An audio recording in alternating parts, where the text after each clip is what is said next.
So yesterday was a pretty crazy day for Nintendo when it came to internet reactions, and really you could extend it to the past 48 to 72 hours, ever since the announcement of Star Fox getting a Nintendo Switch 2 release in June of 2026 on June 25th.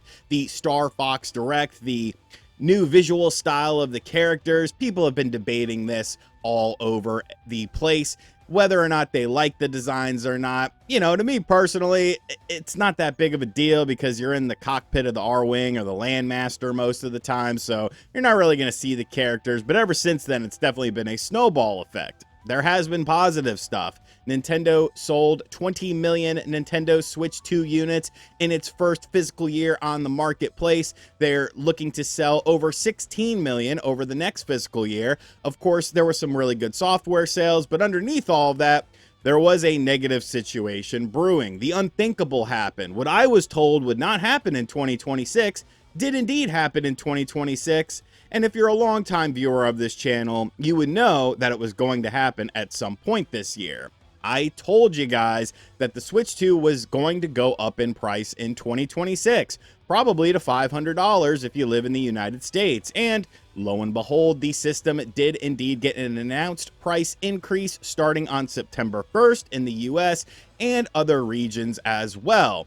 So this obviously was a circus storm of different information, good things, new game announcements, high software and system sales, but then bad things with the price increase going on. But how is Nintendo going to justify this? Obviously, we talked about the fact that all of this is cumulative in the grand scheme of things when it comes to the new digital strategy of pricing of Nintendo Switch 2 games being cheaper.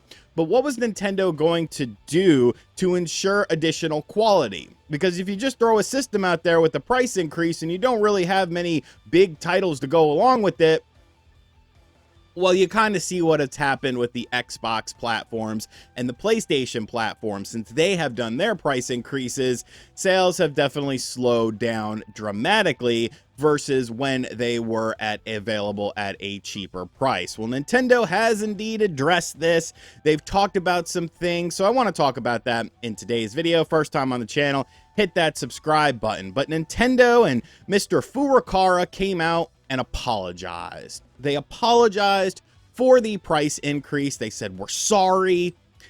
And a lot of people don't want to hear that, because a lot of people look at you selling 20 million units in the first year and you're like, well, the system was successful. You sold 20 million units. Why do you need to increase the price of it? You know, you're doing well. You're doing great numbers. But obviously, when you start to peel away the layers of the onion, there's a lot more to it. And apologies are fine, but, you know, it is kind of hard to accept those apologies when you kind of factor in, you know, the greed aspect of things, $80 games, the price increase on accessories due to tariffs, and then it never really went down as far as the accessories were concerned. All things cumulatively speaking, it does kind of paint an interesting picture, and it's definitely easy to think that there is greed involved with this. And I mean, it's a business at the end of the day. Businesses want to make money. They will apologize to the consumer for having to raise the price of stuff, but in actuality, they just want to make more money. They want more shareholders involved in stuff. I'm not bashing Nintendo for raising the price of their system. I'm just saying it was going to happen and they're falling in line. But an apology doesn't really mean much to me. I'm already a Nintendo Switch 2 owner. It's more so about keeping momentum going for the platform, because if people stop buying the platform, especially at the early stage that it is currently in, I mean, not even a year on the marketplace, that would be detrimental not only to the system itself, but the software coming to the system. If people aren't buying Nintendo Switch 2 systems, what's the motivation to put your software onto the platform? What's the motivation for third-party companies to do new and exciting things on the system? Is Nintendo going to have to carry all of the weight with it if Switch 2 sales do start to slow down? Well, Mr. Furukawa, after his apology, which let me know in the comment section, do you accept his apology? Do you not accept his apology?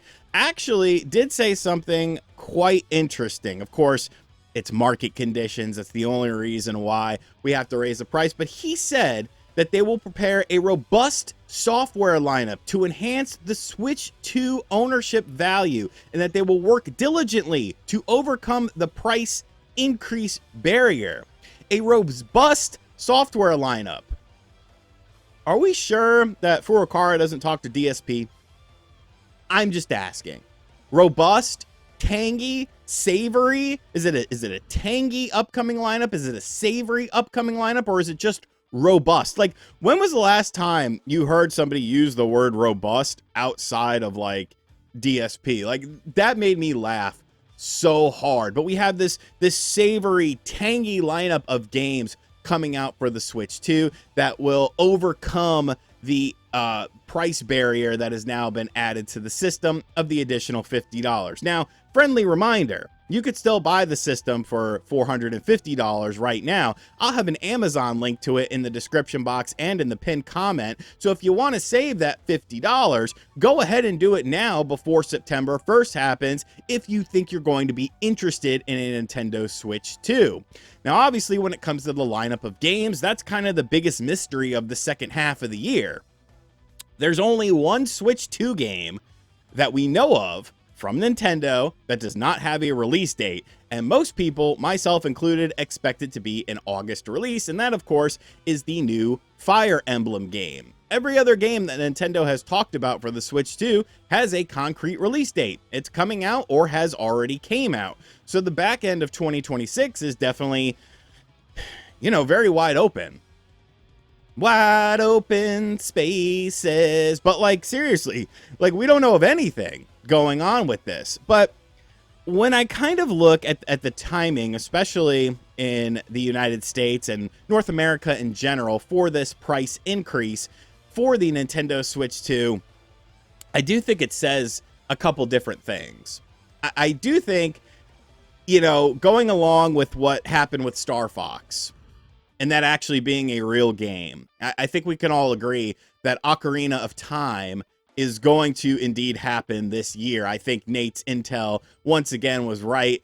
And Jesus Christ, if these dummies online don't stop like talking about people lose, like fake leakers who say they don't leak things, even though they vague tweet in order to look like they leak things. They're yelling at Nate and stuff like that. Like, don't worry, I'm trying to pull up on a podcast with them to just kind of get into their psyche, kind of understand the mentality going on with this. But with Star Fox, of course, being a reality, I think Ocarina of Time is definitely going to happen. Like I told you guys, my cardiologist was asking me about this, and I'm like, how do you know about this? He's like, oh, I heard something online. I don't really follow it or anything, but I will buy a Switch 2 for Ocarina of Time. And I'm like, yeah, my boy's the one who threw that out into the atmosphere as it coming out this year.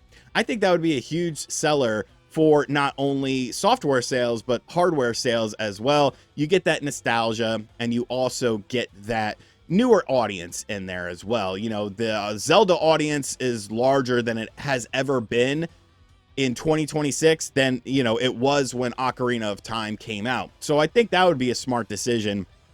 But another thing I think people are completely forgetting with this, beyond just the fact that, there is that mystery of 2026. We're not expecting a new Mario this year. We know that the new Pokemon Winds and Waves is a 2027 game. So, the back end is definitely very open when it comes to stuff like that. And you would hope they'd be filling up that back end. But one thing I think a lot of people are forgetting is, once again, let's look at the timing of this price increase, especially in the West. September 1st. Okay. A lot of people will look at September 1st and be like, what are you getting at here? Now, what happens in September? The leaves start changing. The weather gets a little bit cooler in the air. People start thinking about a certain holiday. And many people think about Halloween, but there's a larger holiday on the horizon with Kringle coming down your chimney to give you gifts if you're good, or coal if you are bad. Now, what is the biggest holiday shopping season? It's usually sometime in November. right after Thanksgiving. Oh yeah, that little thing called Black Friday. Now, I seem to recall Sony increasing the price of the PlayStation 5 and then putting it back to what it was previously at $500 dues during Black Friday of last year. And they did a clean sweep of you know, the highest selling system during Black Friday of 2025 because they looked like the good guys.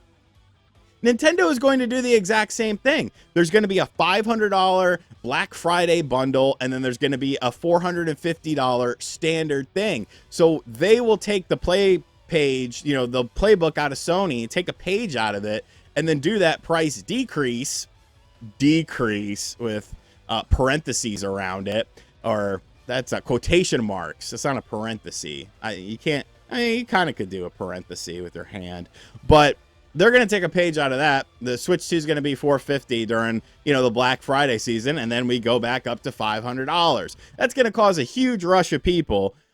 Couple that with Ocarina of Time and Star Fox and whatever else Nintendo is cooking. I think that's the reason why they're essentially saying, you know, yeah, we could do 16 plus mil in the next fiscal year because it makes sense. It makes sense when you still look at everything from, you know, a larger perspective. You're still the cheapest system on the market. You kind of live and die by your own software, and there's kind of been a bit of a lull, but I think things are going to start changing around with bigger titles instead of more so just filler titles or more niche titles for the Switch 2. And a game like Ocarina of Time would, I mean, you know, it would definitely do it. Let's be realistic here. But I just thought this was interesting. You know, the apology, the robustness, and of course, there were things that I wanted to follow up with from yesterday's video. I'm going to keep it real with you. Yesterday's video, I literally woke up and I saw the news and I didn't shower. I'm one of those people where it's like, if I don't shower, my brain doesn't function as well. Like, I need to shower every morning to kind of get going. And I did not shower yesterday morning, so I don't even remember what the hell I said in that video. But, you know, I don't know. I'm sure I made sense in it. I'm sure I made sense in it. But let me know what you guys think of this in the comment section down below. Do you see this working out? Do you think system sales are going to come to a halt? I mean, a lot of it is economics based. And, you know, just looking at, you know, everything going on and the price of everything going up, it's like video games are definitely going to become a luxury instead of just a commonplace thing like they have been at some point in time. And I think we're getting closer and closer to that time. Before we wrap things up, I want to give a huge shout out to my fan Owen that lives in Philadelphia. Enjoy that 0-3 76ers. Go New York, go New York, go. I got 100 guns, 100 clips. I'm from New York. Get out of here, 76ers. Joel Embiid, you bitch ass motherfucker. Anyways, guys, let me know what you think of this in the comment section down below. And as always, thank you for checking out this video. Give me your thoughts below. I've said that a million times. Go buy a Switch 2 with my Amazon affiliate link so I can make some additional money. And yeah, I'll catch you guys on the next video. Happy Mother's Day to all the mothers who watch my videos, all three of you. Enjoy your Mother's Day tomorrow. Later.